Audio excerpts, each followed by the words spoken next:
Father, we thank you for your love, your great mercies towards us. We pray that we may understand every day more and more. Help us, Lord, to not see with human reasoning, but to actually hear your voice, to have revelation come to us to show us the true spiritual realities. Bless us now as we continue to try to learn from history so that we can live the things you have for us today. Bless us as we continue to understand Reformation. We thank you in Jesus' precious name. Amen.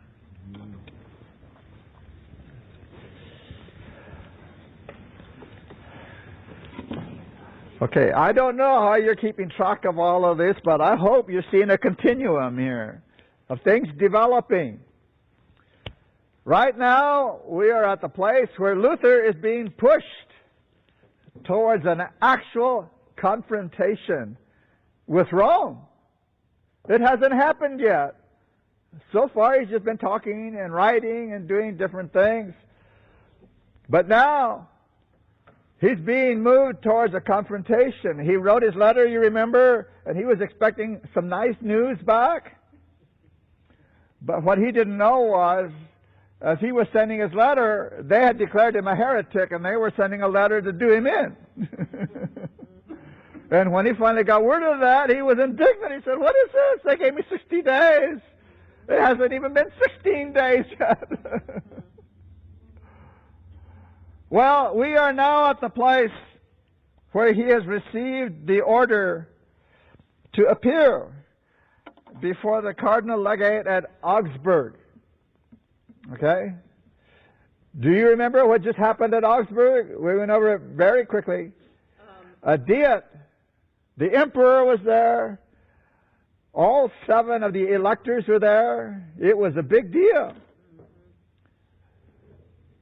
The cardinal, the representative of the Pope was there.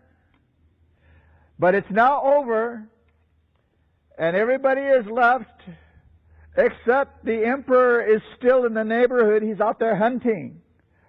I mention that because that has something to do with what happens next year. He's still in the neighborhood. We want to remember that. So Luther has gotten the notice. And Staupitz, you remember Staupitz, the Vicar General of Germany, the head man, he's with Frederick. Okay, you have to keep remembering these names. Staupitz gets a hold of this. And Staupitz is a tremendous individual because he doesn't want Luther to do this by himself. So he goes to Augsburg. He wants to be there with Luther when this is all happening. So he must have been a tremendous man. So this is developing. Now Luther is going to... well, now my computer isn't working. Okay, there we go. He's going to go on the trip. He has asked for a safe conduct from Frederick, but Frederick says, "You don't need a safe conduct. It's okay. Don't worry about it." But he sent him money. He says, "I'll pay for the trip." And so Luther starts out, but he starts out on foot. He's on foot again. So here he goes. Staupitz told him, "I'll meet you there. I'll be there with you." And he wrote a really tremendous letter. We're not going to do the whole letter. We can't get into a lot of these things if we want to see the impact of the historical part of this. But I want to say one little thing that he did in that letter. He says, among other things, he said, the day is coming when we won't even be able to read the Scriptures without the Pope's permission. And he says, "You're really, really in trouble going over there. You shouldn't do it, but your friends can't talk you out of it. No one can talk you out of it, so I'll be over there with you. I'll go over there." This is the part I want to get to. He says, "The wisest course is for you to abandon Wittenberg for a season and come to me. I'll take care of you. I'll protect you. I'll keep people away from you. See? You come to me." And then he says this, then we shall live and die together. I thought that was tremendous. Staupitz, a Roman Catholic big shot, vicar general, who says, you come here, you're going to get in trouble going over there. Then we can live and die together. Now, Staupitz is not part of the Reformation. No. But he has to be a Christian. Yeah. All right, so let's move on here. Luther is starting to get it from a lot of people that maybe this is not a wise move to go over there, even though it's in Germany. At least it's not in Rome, it's in Germany. But he starts to get a little bit, he has some alarming word coming. The Count Albert of Mansfeld told him that if he takes this journey, several powerful lords have put a hit on him. Yeah. They have sworn to seize him, to strangle him or drown him. Now Luther's getting things from all over. All of his friends, all of his enemies, everybody's telling him, this is what's going to happen to you. Now I hope that you're able to put yourself into his place to try to feel some of this. You are Martin Luther. You're the reformer. You're the one God said, I want you to do this and this and this. What are you going to say to God?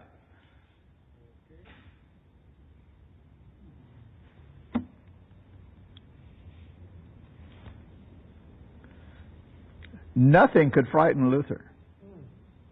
We're going to try to see why in just a moment here. He knew who the Pope was. He knew who the Catholic world was. He knew the princes, the kings, the emperor, all of it. And they're all against him. And everybody's telling him, don't get in trouble here. And he says, well, I have to do this.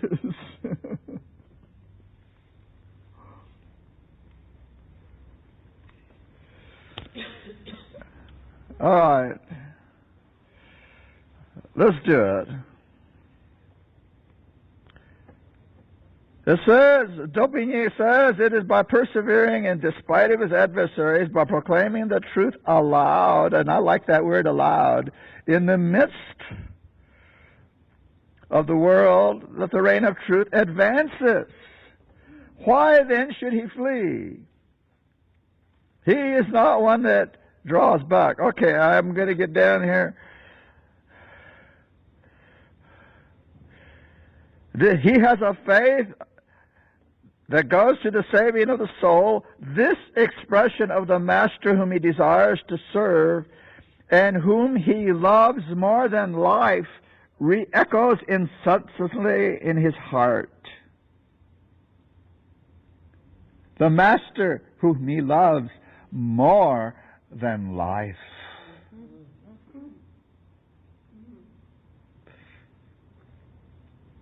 Where did you get that?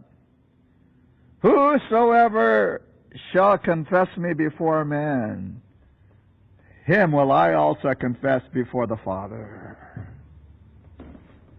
See?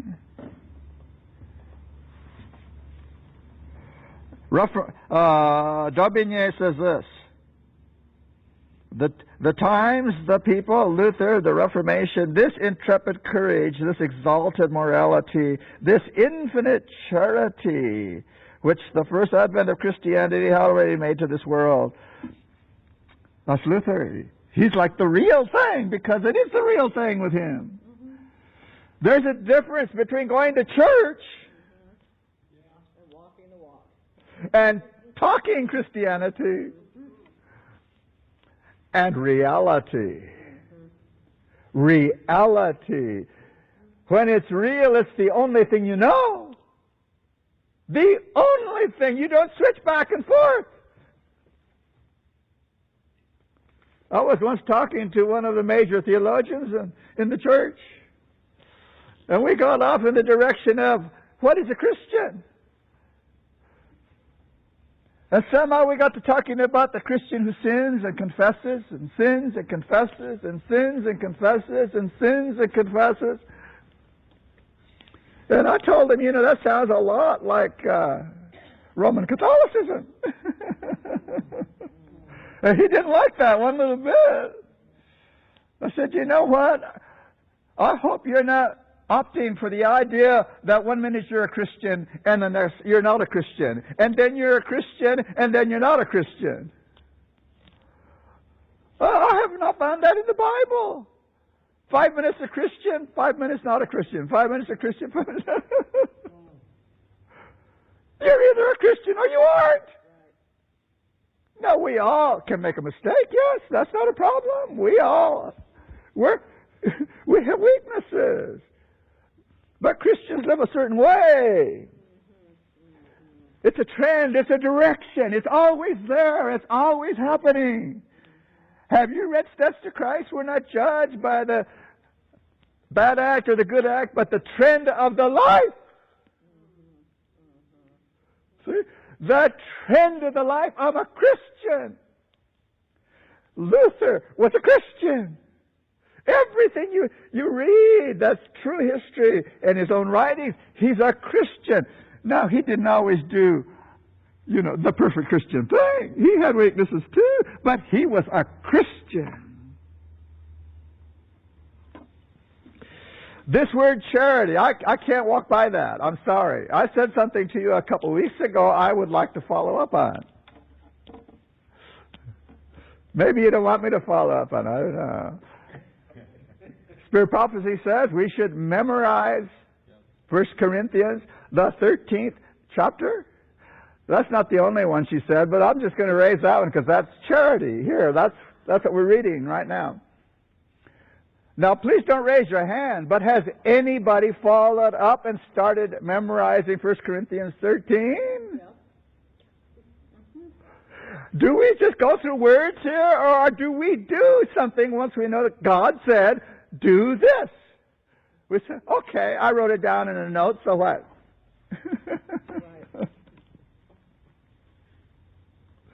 This is not a game. When God tells us we should memorize something, maybe we ought to memorize it. Why did he tell us to memorize it? There's something that happens when you get something in your... when people say they have something, they don't say, I memorized it. They say, I know that by heart. Oh, what does that mean? Oh, I know that by heart. It's in me. It's not just an exercise of memory. It's in my heart. Though I speak with the tongues of men and angels,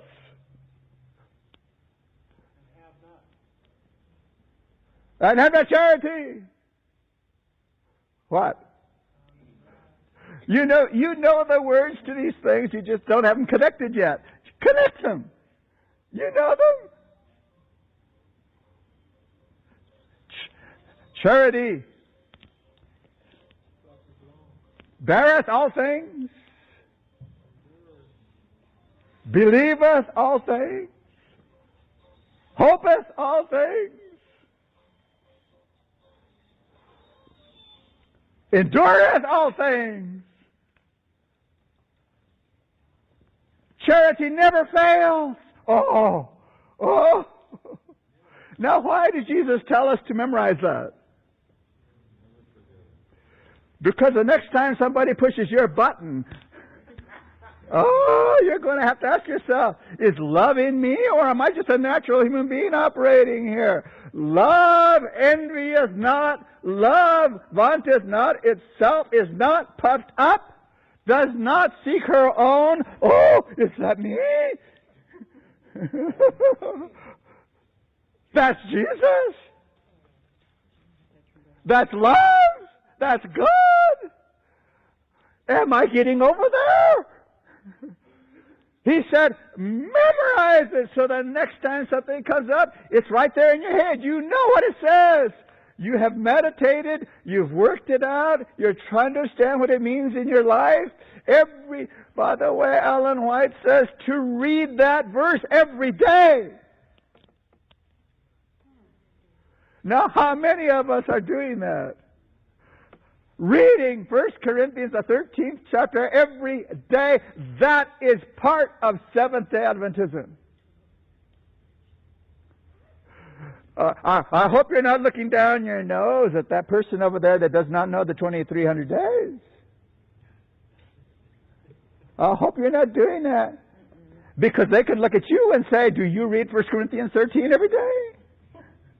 It's the same thing. Do you see why we're not supposed to judge people? We're just as bad. All of us. We have to wake up. That's why we're looking at Martin Luther. This man had the whole world against him. And it didn't frighten him one bit. He says, I will continue to do what the Lord shows me to do. But I don't want to give up pizza. What?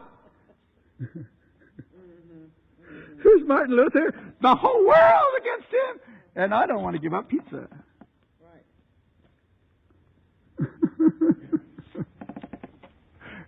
Maybe this is coming too quickly. We're talking about reform. Reform means change. Stop doing what you're doing. It's getting in the way of you being a soul winner.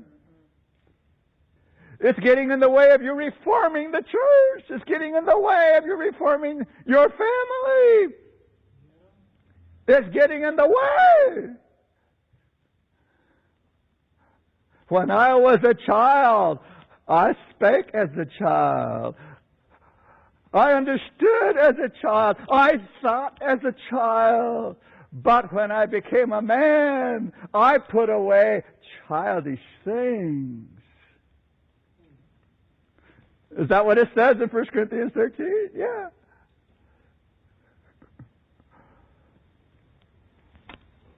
I put away childish things.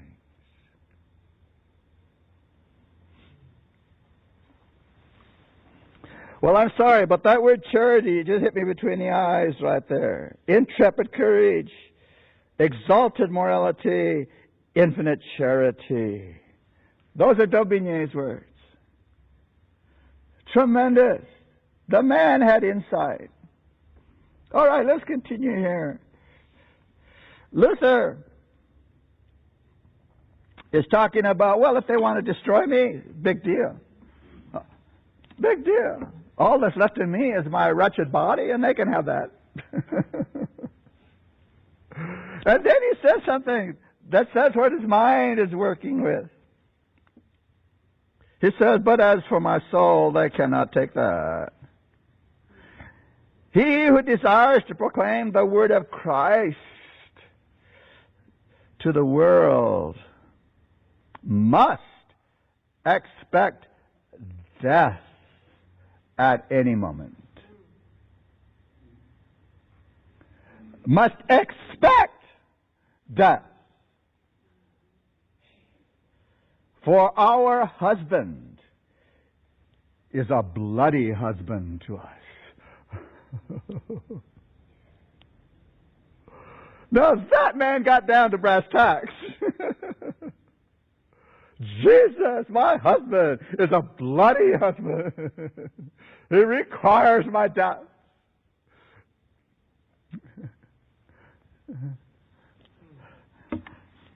Martin Luther, what an experience he had. Well, Frederick just didn't give him money. He gave him a letter. He says, when you go over there, I have some powerful friends over there. They're counselors. They're brilliant individuals. They know things. They have a position. They have the respect of the people. I'm going to give you a letter to them. I want you to present yourself to them, and they will talk to you. And Luther said, okay, I'll do that. I'll do that. So he took off. He's on his way.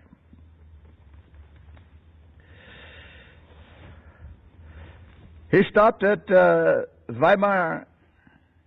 And I only mention that because there was a person there by the name of Myconius, who, if we get an opportunity, we'll talk about him later. He became one of the real reformers.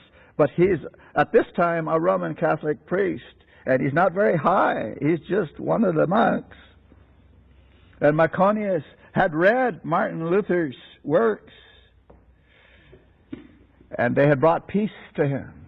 He was a Christian now. And he wanted to talk to Luther while he was there, but he couldn't do it. They were watching him too closely, and he couldn't get a time with him. But we'll see him again later. These things are just coming by as the history is unfolding. While Luther was there, they allowed him to say a Mass at St. Michael, the festival of St. Michael. So Luther said a Mass. He is still a Roman Catholic priest at this point in time. Okay? So he said a Mass, and then he preached on Matthew 28. Okay. So all this is happening right now. I'm trying to give you a few details before we get to Augsburg, because we will pick some of these things up later. The Wittenberg doctor is preaching. He's going quietly on foot to Augsburg, and the people know this is happening. They look at this man, and they say, who is he? Who is this person that can do this? He's going over there where Rome can get their hands on him. And here he is in front of us. And they're listening. There was a man there by the name of John Kessner. And he said to Luther, brother, in Augsburg you will meet the Italians. And those Italians are learned men. Oh, they're bright. Oh, they know what they're up to. They're going to put you down. You don't know what you're heading into. And so Luther told him, well, this is the cause of Jesus Christ. It's not my cause. If Jesus chooses not to uphold his own cause, how am I going to uphold it?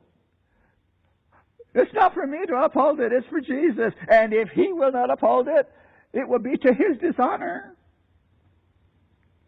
Jesus, in other words, can take care of himself. He doesn't need me. Okay? And this is the way Luther was always talking. He knew he was just one person.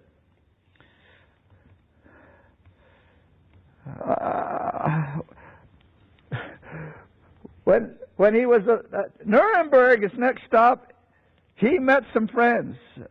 I mentioned Shuri, but just briefly, you probably don't remember him at all. Shuri was another bright person, very influential. He was the town clerk. Albrecht Dürer, you must remember that name, the famous painter. He was there, and they encouraged him. And he's meeting friends now as he goes along. Luther later wrote about this. He said, the Lord's will be done. He says, even in the midst of his enemies, Christ reigns. Christ reigns. Now, I think we need to remember that all through our days, every day, when things come to us, some agreeable, some not agreeable, some things hard to take. We must remember that. This was Luther. He always knew it. He said, Christ reigns. Okay? God is in control. There are no accidents in our lives. There's no things that come to us just because of evolution. We are not evolutionists. Christ reigns. Let Christ live. Let Luther die. He wrote these things. That's why we know about them. Let Jesus live. Let Luther die. And every sinner, according as it is written, may the God of my salvation be exalted. And so he's continuing on his trip to Augsburg.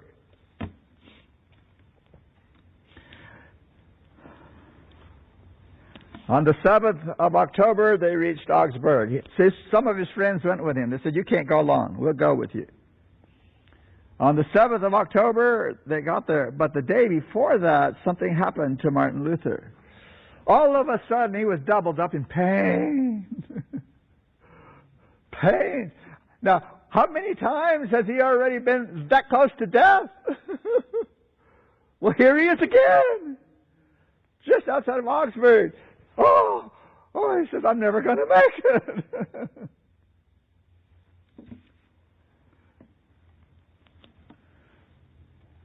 Well, you would think by now he would figure out these walks don't agree with him. Whenever he walks someplace, he gets himself in trouble. All right. Well, he made it. He made it. The next day, he's there. And immediately upon his arrival, he sends word to De Vito. Now, we have not spent a lot of word with him yet. Cardinal De Vito, the legate, the one who has the power from Rome to do whatever he wants, not only with Luther, but with anybody, including the electors, princes, anybody. He can excommunicate them. Remember last time we talked about, if he says so, that person can't even receive a Christian burial. He's got power. And so Luther says, "Tell him I'm here." And so a man by the name of Link, which we can't spend time with, another interesting person, but he went to tell him. And the legate was delighted to know that impetuous heretic is now in my hands.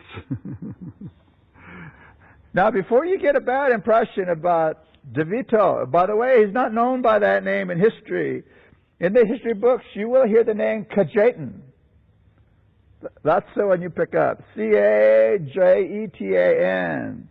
That's Cardinal De Vito.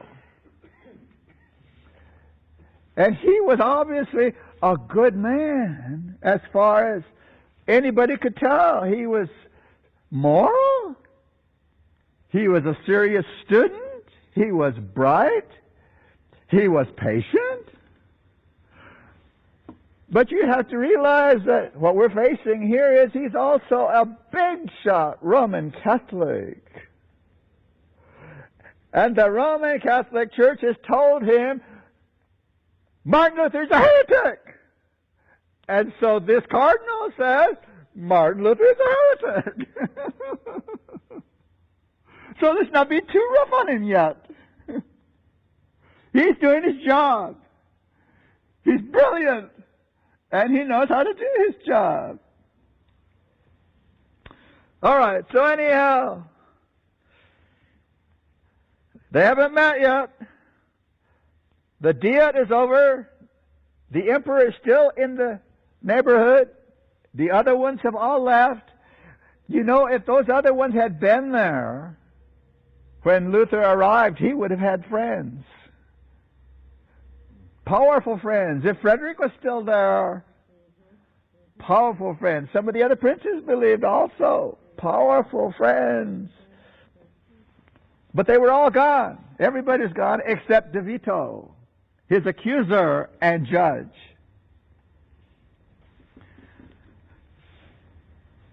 Well, Luther knows who he's going to meet. Now, just imagine yourself going to a court, any court, and the judge who's going to judge you in that court happens to be your enemy. How do you feel about stepping into that courtroom?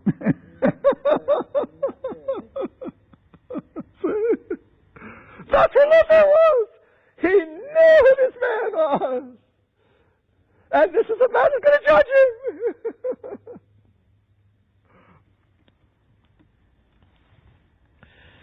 Now, we'll just say this much about Cajetan. Luther knew he was in for a big, big problem because Cajetan happened to be a major defender in the Roman Catholic Church of the scholastic school, especially Thomas Aquinas. He was famous for that. He was a defender of everything Martin Luther was writing against.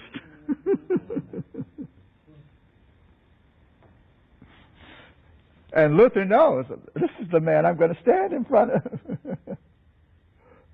Anything I say is an attack on everything he believes.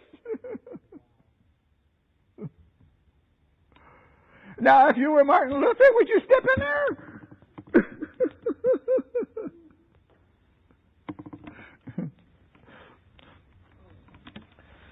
Scholastic theology.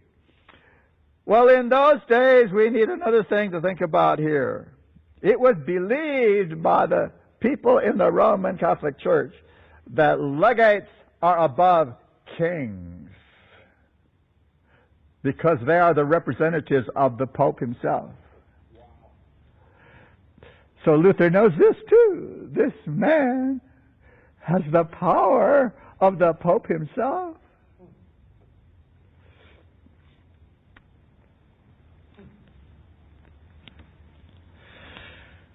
Well, we mentioned last time, I want to repeat it. I'm going to use Daubigny's words. The legate's learning, the austerity of his disposition, and the purity of his morals ensured him an influence and authority in Germany that other Roman courtiers would not easily have obtained. Okay? So this is a real man. He's not just a cardinal. He is known for his abilities and his morals. That even in Germany they would respect him.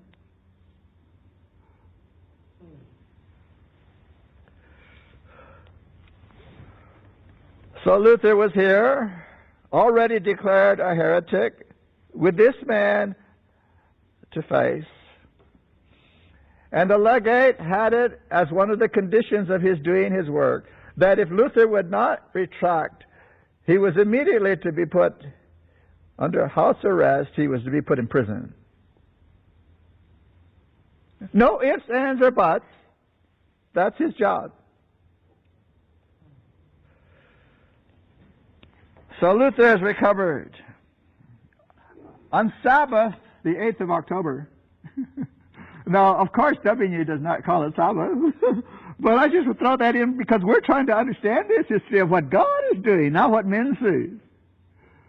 On Sabbath,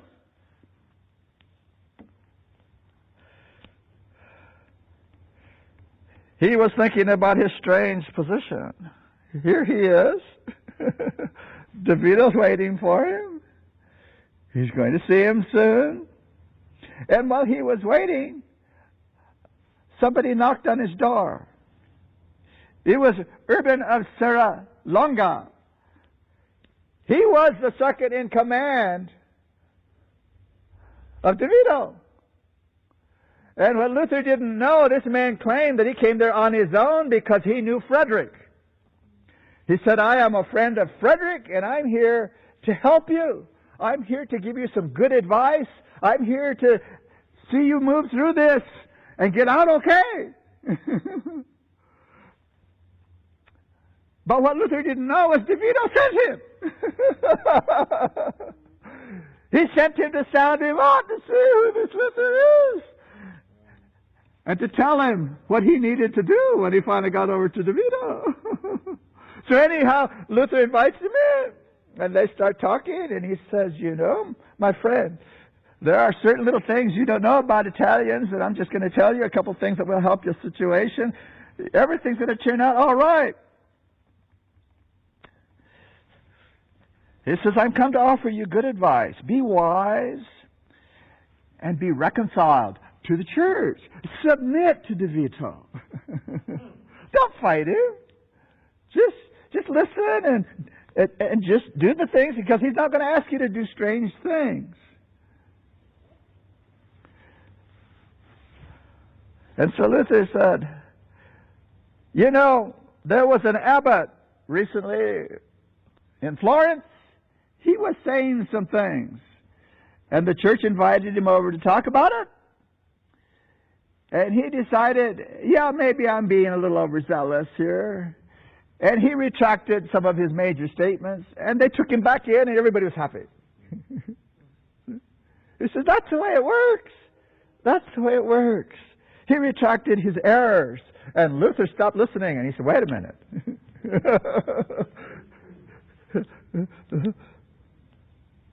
I can only retract something that is proven to be wrong in Scripture. And he began talking, and this man said, wait a minute, what are you doing? What are you doing? You can't do that. Are you going to enter the list with His Highness, the legate of the Pope? Are you going to start fighting with him? Oh, what trouble are you going to get into?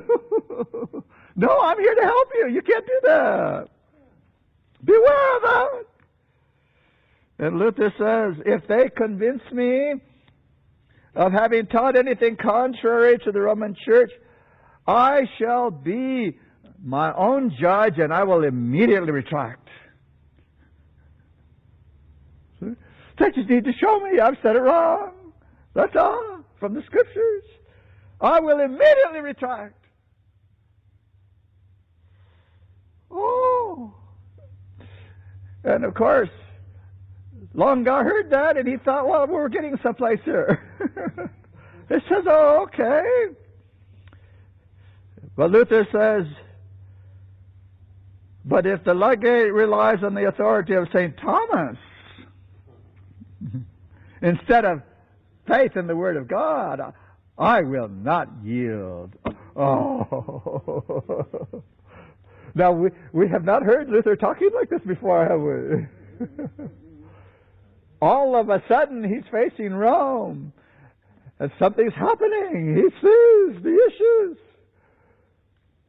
He says, if you want me to deny the faith of the Bible, the faith of God, I can't do that.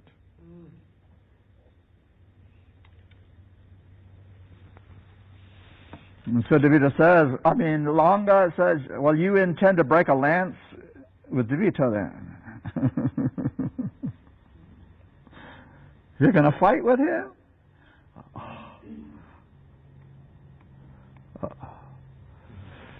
At which time he began to talk like an Italian.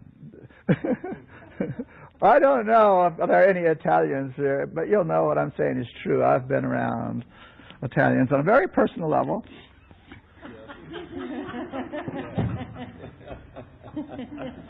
And let me tell you, when Italians get together, they don't talk like most people. They're fast, and they all talk at the same time. I don't know how anybody understands anything when you're all talking at the same time. And this man became abusive very quickly, and he was just pouring it out on Luther. And then he caught himself. He went back to being mild again. But Luther heard him, and he saw what's happening. This man in his harangue said, why, the Pope can do anything. Nobody's more powerful than the Pope. And then he thought about, he said, wait a minute here.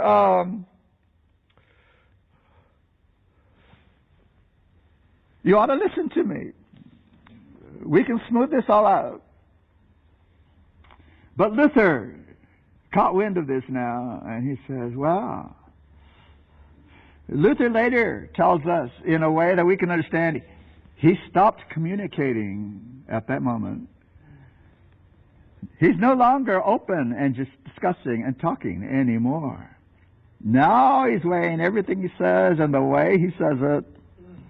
And here's what he said to Lange, that he was disposed to show all humility, to give proofs of his obedience, and render satisfaction in those things in which he might have erred. And that's as far as he went. That's it. That's all he's going to get. And Lange said, well, okay, we can work this out. So he left.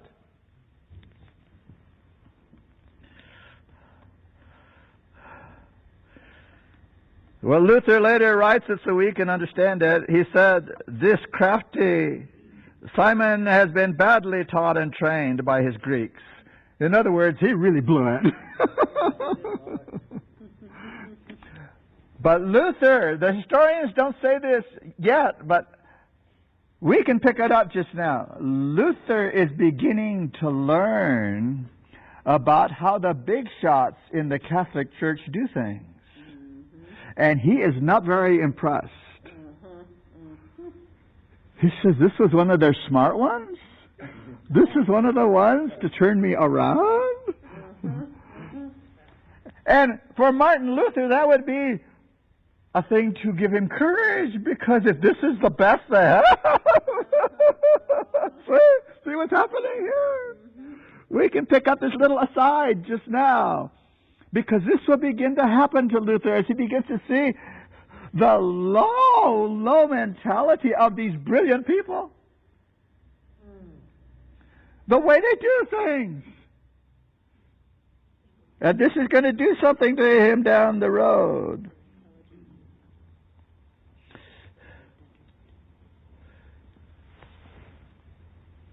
The visit and the strange professions of Sir Lange, who he later called a bungling mediator. A bungling mediator. The second in command. Well, Luther now had an opportunity to have these counselors come to him. That Frederick had written a note to, all the various counselors, and they were powerful men at Augsburg. They came to him. We have all their names. They were tremendous individuals. And they asked him, do you have a safe conduct to come here? He said, no. And they looked at him, you came here without a safe conduct. Yeah. And they said, what boldness. And Luther, in his later writings, tells us how he felt when they said those words. What boldness. Luther says, it was a polite expression to designate my rashness and my folly. So anyhow, they start talking to him. And they said, well, you know, when you go see the legate, you can't go there without a safe conduct, and it has to be from the emperor himself. And Luther said, well, I don't want a safe conduct. I don't need that. He said, I set out to Augsburg without a safe conduct. I'm here. I came.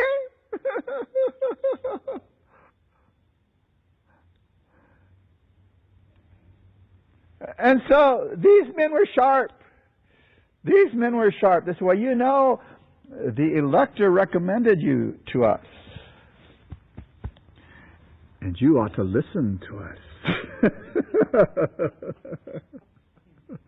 That to me, that's so powerful. These men were telling the truth. You know, he said here, to us, you ought to listen to us. Tremendous. Well, you ought to do what we tell you.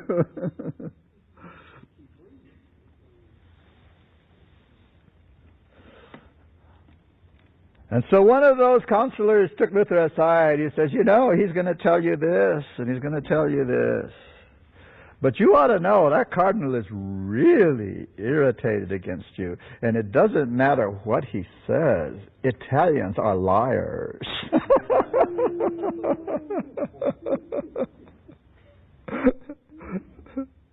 He says you cannot trust these Italians. Well, you were sent without protection. You're not going to go there without protection. We are going to ask the emperor for a safe conduct. And Luther said, okay, okay, you're right. I must listen to you.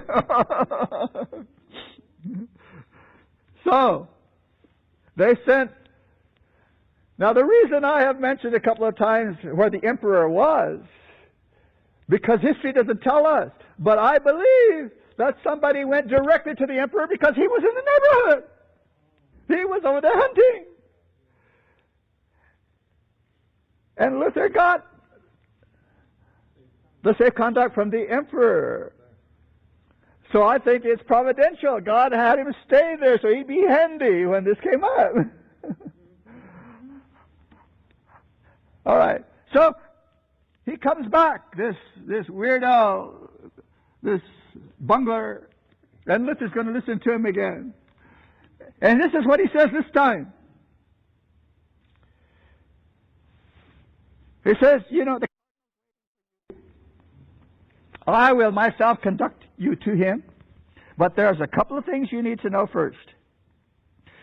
When you enter the room where he is, prostrate yourself before him.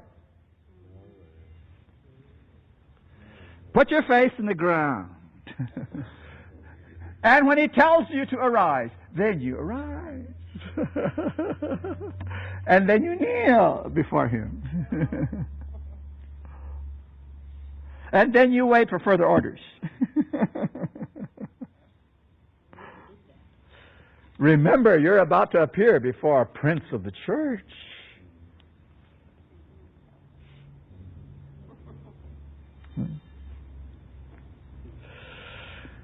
As for the rest, don't worry about anything.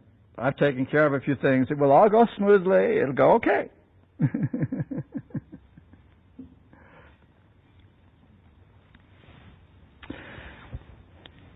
But this happened before his safe conduct arrived. And he told Longa, you tell me when it's time and I'll go with you. But now he has promised the counselors he wouldn't go without a safe conduct. So now he... And so he has to tell Longa, I can't go with you yet. And Longa said, what do you mean? You told me when he's ready and I come, you go. He said, well, I promised to listen to these counselors, and they have told me I should have a safe conduct. They have petitioned the emperor, and I'm waiting for that. As soon as I get that, I'll go. And I said, you can't do that. If you go there with a safe conduct, he'll think you don't trust him. You're going to ruin everything.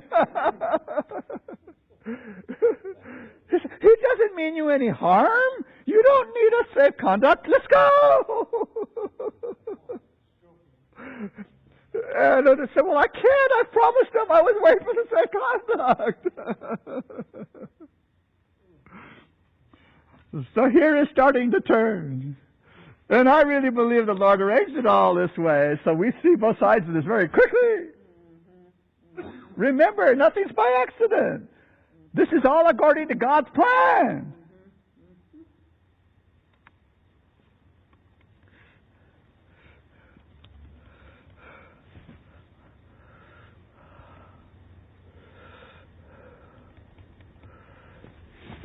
Well, while Luther was waiting, you know, lots of people wanted to see him in this town. Luther is known as the Doctor of Germany at this point in time now. Now remember, it still isn't a year since he put the thesis. We're up to September of the following year.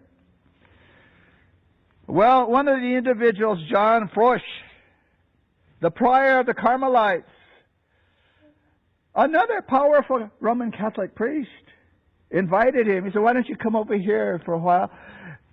You know, I have to tell you, it would do my order a lot of good to know the doctor of Germany has been here. So he invited him to come over, and Luther says, okay, I'll go over there. That'd be fine. So he accepted the invitation. And he told the prior, you know, I hope you're not doing this just to protect me. He says, no, we really want to have you here. It's a privilege to have you here. He says, because God is my protector. He wanted people to know. He wasn't relying on any humans. God is my protector. So he started to get a little bit of rest. But he didn't get very much rest because now the people know he's there. Who can I say comes to town here? I don't know of anybody that you might think is important. Anybody you might think is important. See, Adventists have a strange thing. We don't think about people as being important. I know that. We respect people. But just because a person's a CEO, a president, sports idol, to Seventh-day Adventists, you're a soul to save, and that's it. So I don't know who to say, but to those people, celebrities are a big deal, a big deal. And Luther was a celebrity, and he's in town, and the people, he can't step out the door anymore without being mobbed. They want to see Martin Luther. And he's not used to this. I'm sure he must have smiled more than it was to say, come on, people. But it got worse. They wanted to hear him preach. Oh. Come on, preach to us. We want to hear something. Now, you know Martin Luther by this point. Oh, he's happy to talk about faith in the Lord Jesus Christ. But, you know, he got to thinking about it. He said, well, wait a minute. If I get out here and preach, DeVito's going to think I'm setting him up. And I'll really make him mad. So he said, no, I'm not going to preach. I'm sorry. No preaching. And he did not preach at Augsburg. Now, I think the man showed a lot of constraint. A lot of wisdom. And a lot of respect for the church. He said, no, I don't want to do things that get in the way. I can't preach. So now we have Luther refusing to preach.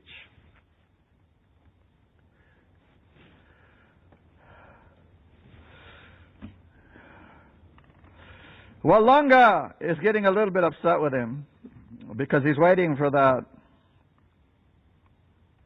safe conduct. So Lunga says, you imagine, no doubt, that the elector will take up arms to protect you and risk losing all of his territories. And Luther said, God forbid. God forbid.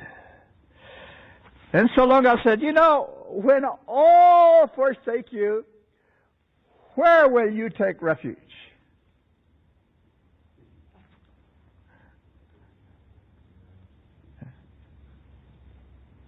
And Luther looked up and said, under heaven.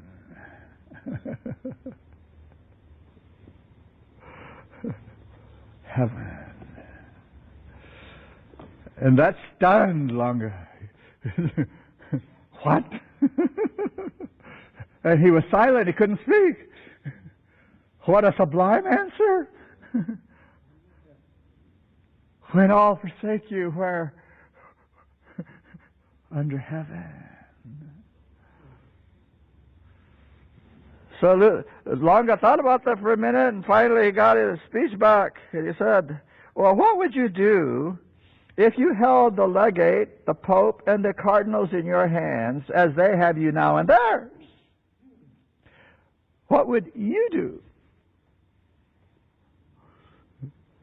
I would show them all possible honor and respect. But with me, the Word of God is everything. And the Italians, I don't believe it.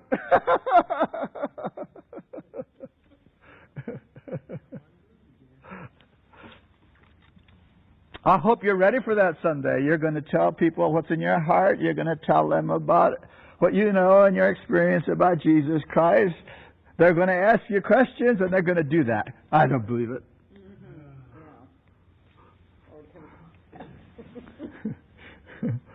Yeah.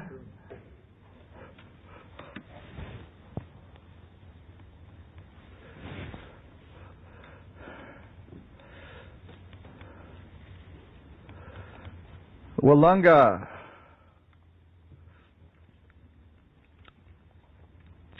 left, and I don't think he came back again. We'll have to see as we go through here.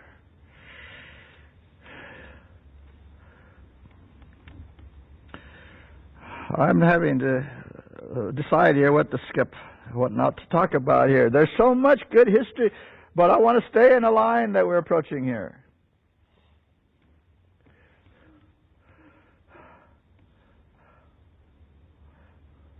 I want to read something that Luther said. I'm here. He has learned a great deal up to this time, and he's beginning to move with it. Here's what he says. Italy, like Egypt in times of old, is plunged in darkness so thick that it may be felt. No one in the country knows anything of Christ or of what belongs to him, and yet they are our lords and our masters in faith and in morals.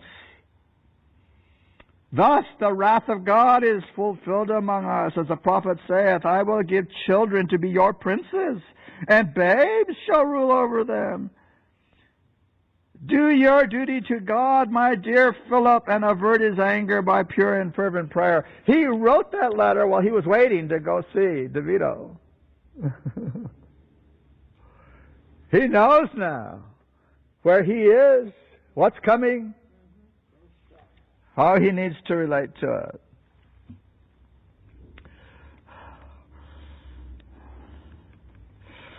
All right, I don't have time to get to where we're going here today, but let me try to round out something that we're doing. It's time for him to see DeVito. He comes in, but he can't go in there by himself because all kinds of big shots follow him in. They want to see what's going to happen here. So he doesn't go in by himself. They're all lined. But DeVito isn't going to be able to do this by himself either, is he? There's all these people. So Luther goes in. And he prostrates himself before the cardinal.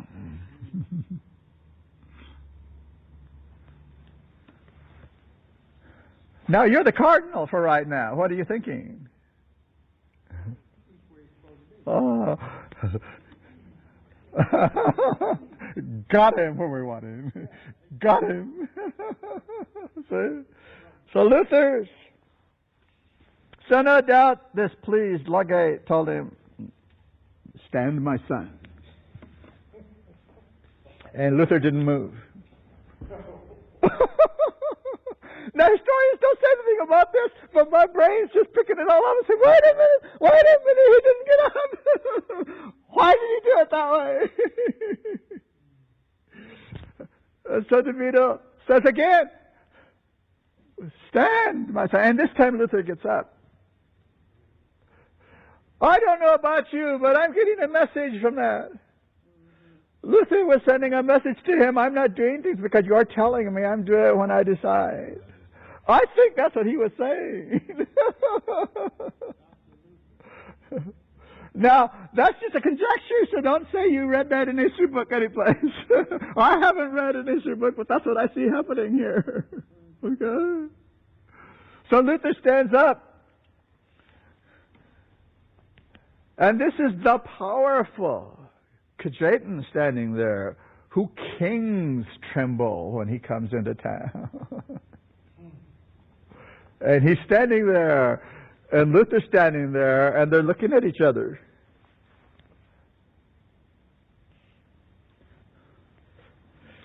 And nothing happens. They're just looking at each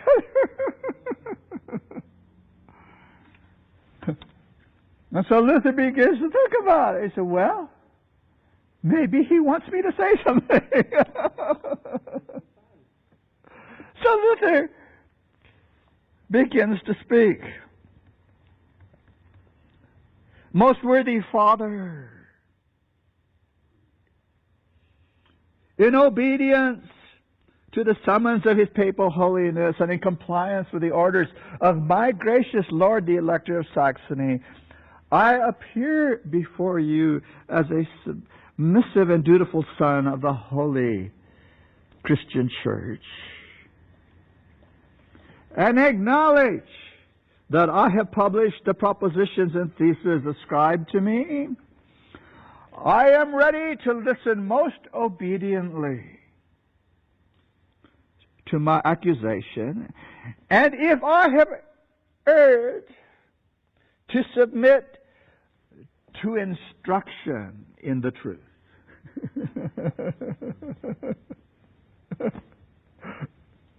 See?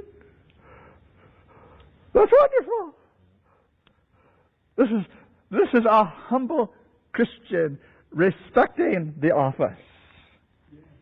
Remember that the next time you think you heard a minister say something wrong and you're going to call him on it. Respect the office. You don't have to respect the man and his knowledge. Respect the office, because God requires it of you. Don't ever badmouth a minister. God will call you up on it. What do you think He's going to do with these people that call the church Babylon?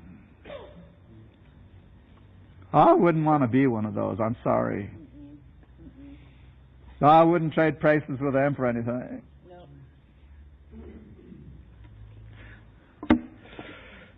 And the cardinal, he likes this. He bowed. He's respectful. He's humble. I will be a tender, compassionate father to him. Yeah. And I'm sure he means it. He has shown me respect. I will respect him. Now, we have to give this man credit. This is a powerful man, and he doesn't have to do it this way.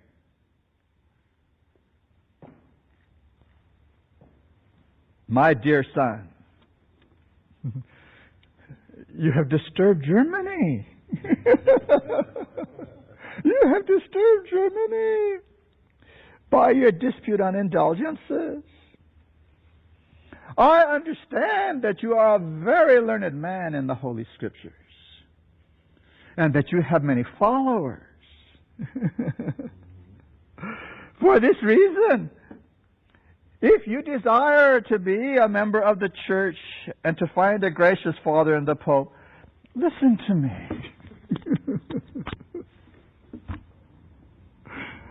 Just listen to me.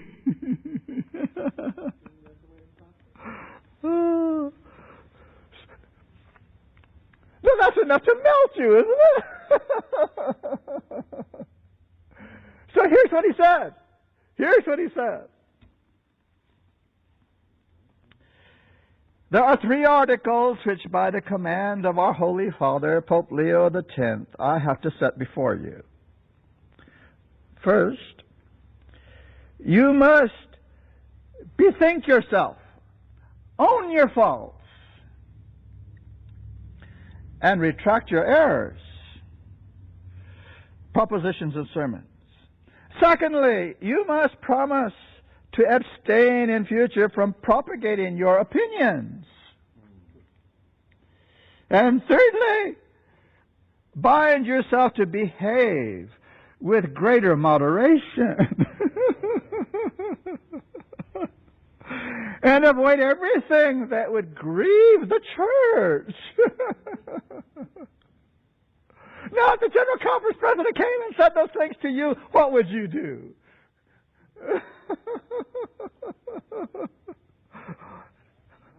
Maybe I shouldn't have said that, but this is real.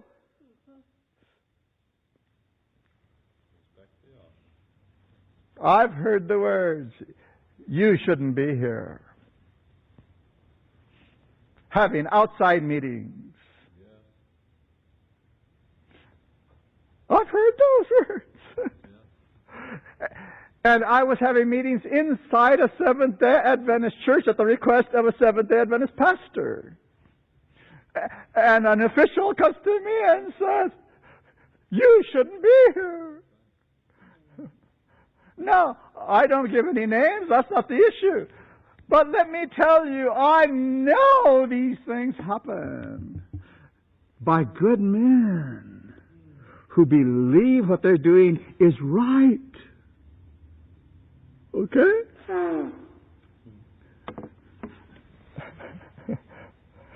I have never blamed that man for what he did because I don't think he was blameworthy. He was doing his job.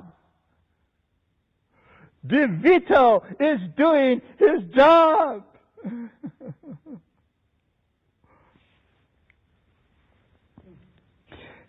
You know, only God knows what's going on. We want to judge things we don't have enough information about.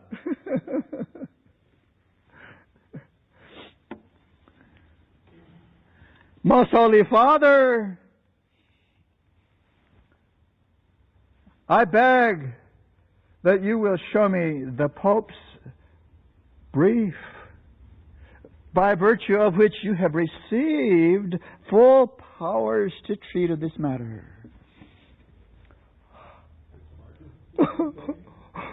What? What? You're asking me for my authority? I mean, what must I have done to that man? Please show me your credentials to do this. And you can imagine all the other Italians sitting in that room, what they must have done.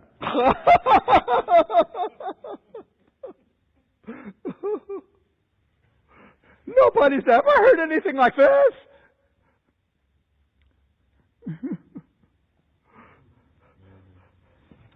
Oh.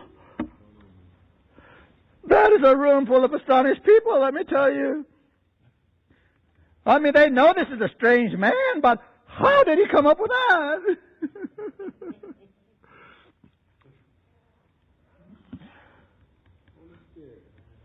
This request, my dear son, cannot be granted.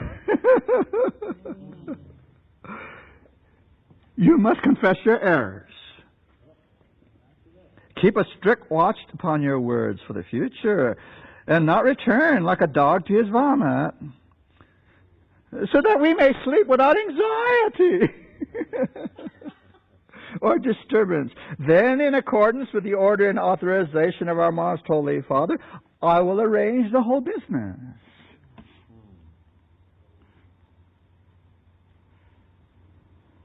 Condescend then to reveal to me where I have erred.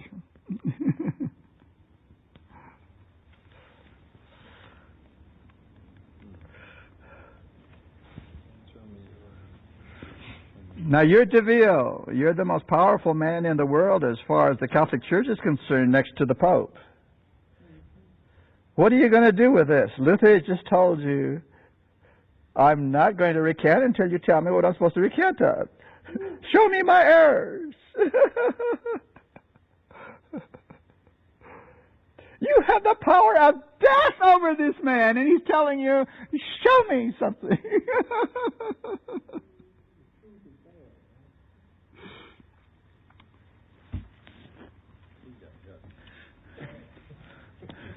I'm sure that DeVito must have looked around the room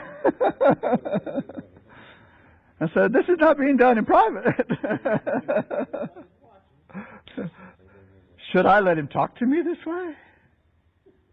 Should I take care of this right here and now? What do you think happened next?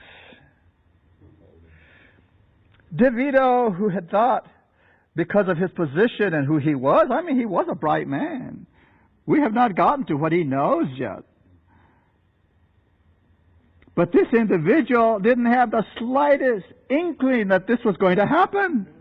That this man was going to stand there and ask him to do things.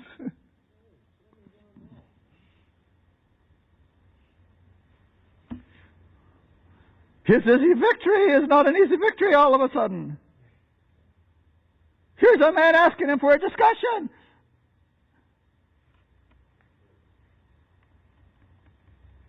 And you know what DeVito did? My dear son, here are two propositions. He's going to discuss it with him.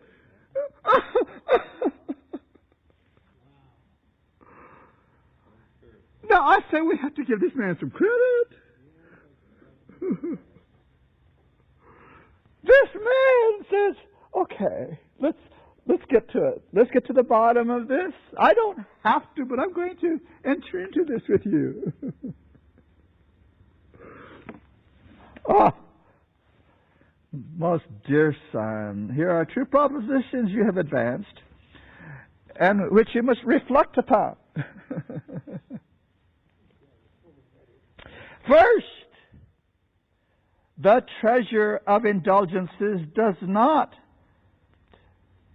consist of the sufferings and merits of our Lord Jesus Christ. Secondly, the man who receives the Holy Sacrament must have faith in the grace that is presented to him.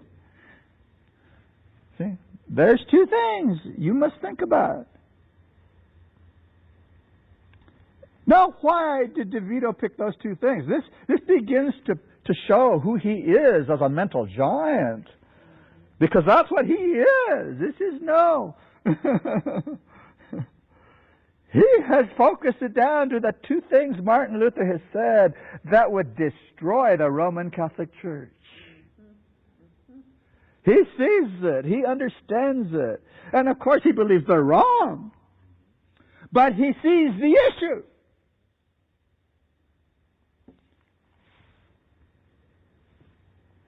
If the Pope didn't have the power of dispensing the merits of Jesus, that's what the indulgences are. If the ones who gave you the paper for the money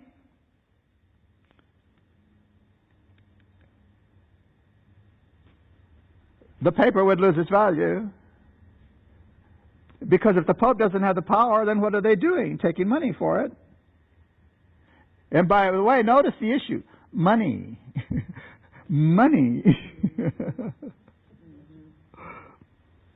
And as far as the sacraments are concerned,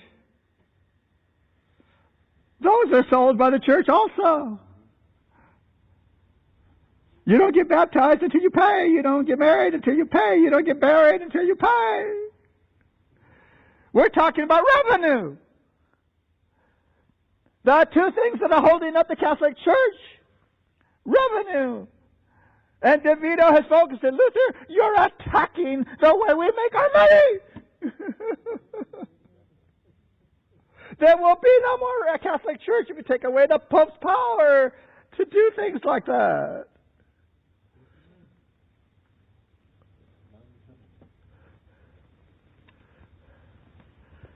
And Luther, of course, is thinking, you've made my father's house a den of thieves. Get this merchandise out of here. That's what Luther hears in his mind. And this is focusing on him so fast and so hard.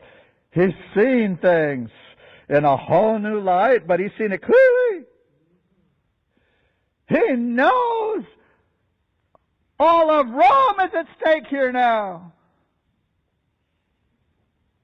This is not an argument about theology. This is about salvation. This is about Jesus Christ. This is about the true gospel.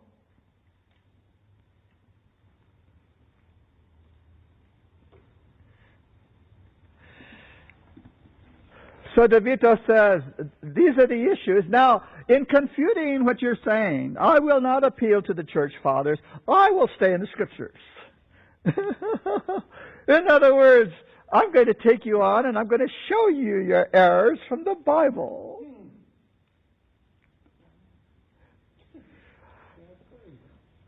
And I will talk with you in friendliness.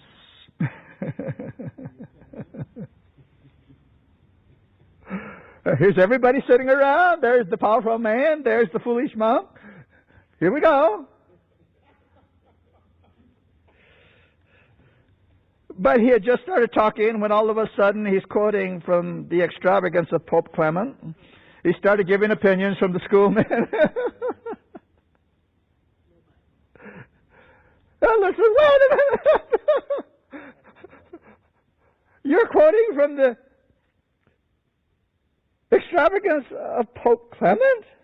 I cannot accept such constitutions as sufficient proofs for what we're dealing with here. They pervert the Holy Scriptures. The schoolmen, see? Luther said, I cannot accept that.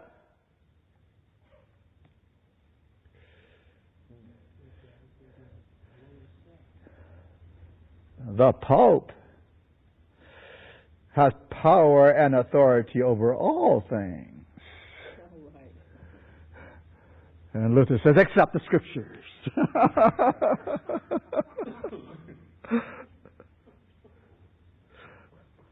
Do you know that the Pope is above councils? That he recently condemned the Council of Basel?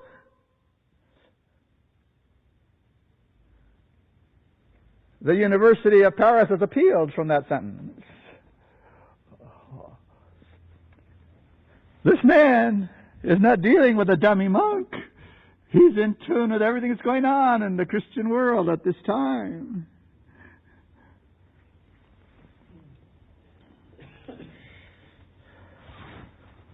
These Paris gentlemen will receive their deserts.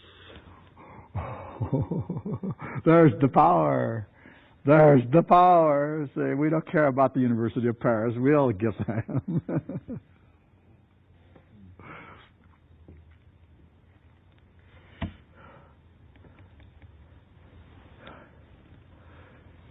And so Dito starts on the second point, but Luther starts quoting Scriptures about grace, faith.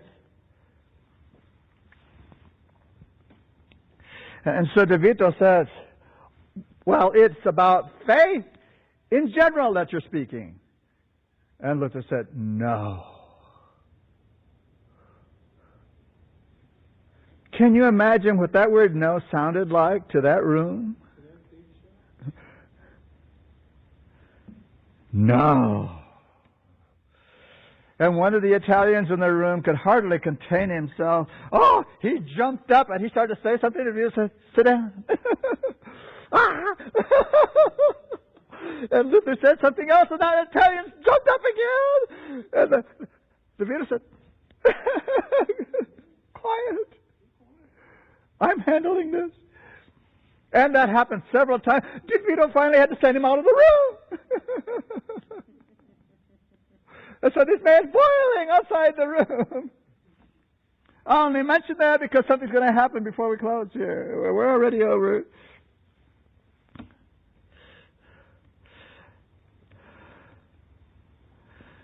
All right, we'll close with this.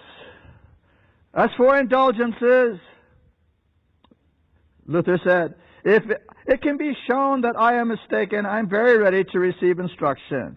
We may pass over that and yet be good Christians. We don't have to be discussing indulgences and all that. If I'm wrong, big deal. He said, but as to the article of faith. Here we go. As to the article of faith, if I made the slightest concession, I should renounce Jesus Christ. I cannot, I will not yield on that point. And with God's grace, I will never yield. Do you see it? Right there. The confrontation. That's what did the Reformation. Right there. We're hearing the words where it turns. Luther is no longer in a position to say, instruct me. He's saying, I cannot, I will not yield on this point of faith. There it is. We have reached the issue of the Reformation to the Catholic Church. DeVito, the Pope's representative, has heard it, and so has everybody else.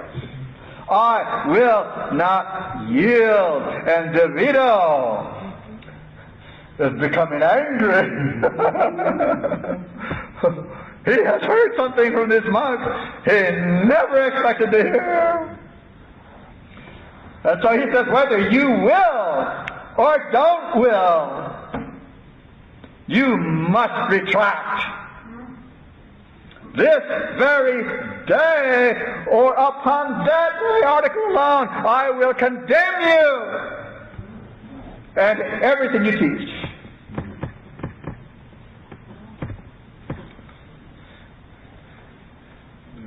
I will tell you what Luther said, and then we have to close for today. My will is but the Lord's.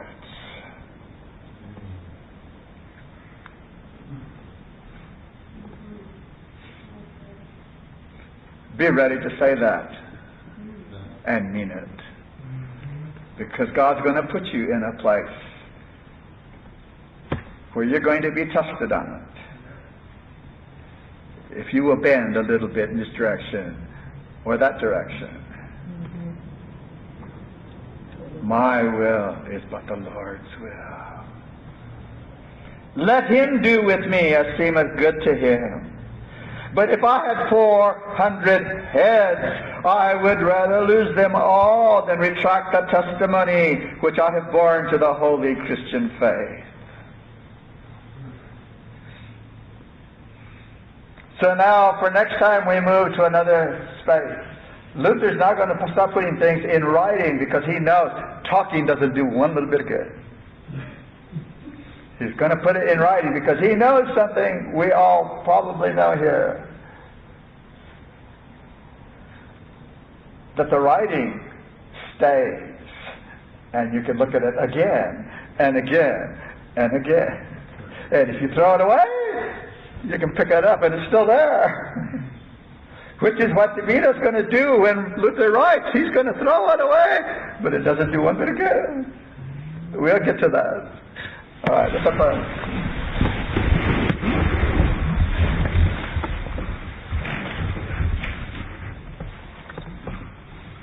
Father, there's much more to the Reformation than we may have seen before. At least the part that Luther was playing in right now. How the Catholic Church responded in its way. How Luther was learning where he could not bend and seeing the real issues. Help us, Lord, to have it focused for us that there are places where we cannot bend. It's impossible to yield without dishonoring Jesus. Yes. Help us as we begin to see these things more clearly to realize that every element of our life really is that way. There are no secrets. Someone once said secret sin. There's no such thing as a secret sin. Everything is seen by the Father and the Son and the angels are there. Everything is recorded. There are no secrets. Psalm 139 is all about God being everywhere all the time. He's wherever we are. Help us to gather the comfort and strength from that knowledge that wherever we are, God is there. That means His strength is there. He's not there to condemn us. He's there to help us. We always have the presence of the deity with us. Bless us as we gather the strength that Luther understood, that everything is in Jesus' hands, and His will be done. We thank You for teaching us in Jesus' precious name. Amen.